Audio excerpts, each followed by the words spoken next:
ನಿರ್ಣಯ ಮಂಡಿಸೋದರಲ್ಲೂ ಕೇಂದ್ರ ಸರ್ಕಾರ ತಾರತಮ್ಯ ಮಾಡದೆ ಅಂತ ಹೇಳಿದ್ದೀರಾ.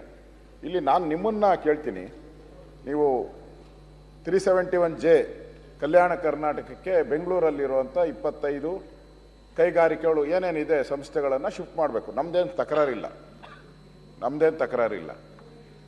ನಾನು ನಿಮ್ಮನ್ನು ಕೇಳ್ತೀನಿ, ಇಲ್ಲಿ ಈ ಸೌಧ ಕಟ್ಟಿ ಸುವರ್ಣ ಸೌಧ ಕಟ್ಟಿ 10 ವರ್ಷದ ಮೇಲೆ ಆಯಿತು.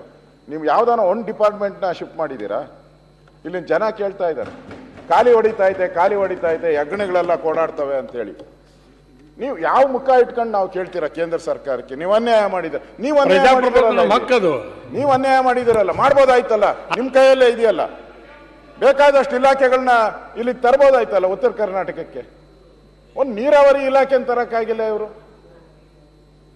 ಒಂದು ಬ್ಯಾಕ್ವರ್ಡ್ ನಂಜುಂಡಪ್ಪ ವರದಿಯಲ್ಲಿ ಅತಿ ಹೆಚ್ಚು ಬ್ಯಾಕ್ವರ್ಡ್ ಇರ್ತಕ್ಕಂಥ ಕಲ್ಯಾಣ ಕರ್ನಾಟಕ. ಎಷ್ಟು ತಗೊಂಡೋಗಿದ್ದೀರಾ ನೀವು ಇಲಾಖೆಗಳನ್ನ? ಆಯ್ತು, ಬೆಂಗಳೂರು ತೆಗೀರಿ, ಇರೋದೆಲ್ಲ ತೆಗೆದ್ರು ನಮ್ದೇನು ಸಮಸ್ಯೆ ಇಲ್ಲ. ಅಲ್ಲಿ ಟ್ರಾಫಿಕ್ ಜಾಮ್ ಆಗ್ತಾ ಇದೆ, ಅಲ್ಲಿ ಪೊಲ್ಯೂಷನ್ ಆಗ್ತಾ ಇದೆ.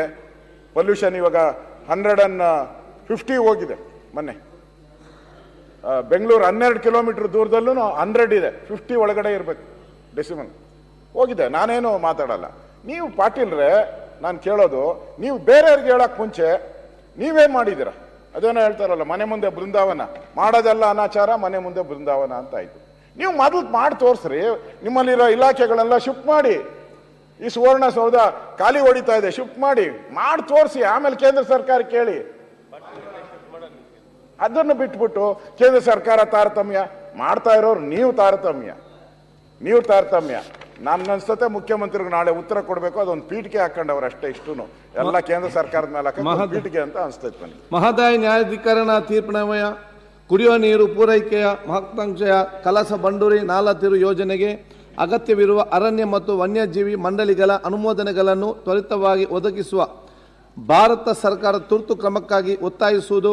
ಅಧಿಕೃತ ನಿರ್ಣಯವನ್ನು ಈಗ ಸಮಯಮತಕ್ಕೆ ಹಾಕುತ್ತೇನೆ. ನಿರ್ಣಯದ ಪರವಾಗಿರುವ ಹೌದೆಂದು ಸೂಚಿಸಬೇಕು, ವಿರೋಧವಾಗಿ ಇಲ್ಲ ಎಂದು ಸೂಚಿಸಬೇಕು. ನಿರ್ಣಯ ಹೌದನ ಪರವಾಗಿದೆ ಎಂದು ಭಾವಿಸುತ್ತೇನೆ. ನಿರ್ಣಯ ಹೌದನ ಪರವಾಗಿದೆ. ನಿರ್ಣಯ ಸರ್ವಾನುಮತದಿಂದ ಅಂಗೀಕೃತವಾಗಿದೆ. ರಾಜ್ಯ ಮೀಸಲಾತಿ ಅಧಿನಿಯಮಗಳು. ಕರ್ನಾಟಕ ರಾಜ್ಯದಲ್ಲಿ ಪರಿಶಿಷ್ಟ ಜಾತಿ, ಪರಿಶಿಷ್ಟ ಪಂಗಡ ಹಾಗೂ ಹಿಂದುಳಿದ ವರ್ಗಗಳಿಗೆ ಉದ್ಯೋಗ ಮತ್ತು ಶಿಕ್ಷಣದಲ್ಲಿ ನಿಗದಿಪಡಿಸಿರುವ ಒಟ್ಟು ಮೀಸಲಾತಿ ಪ್ರಮಾಣವು 56%ರಷ್ಟಿದೆ.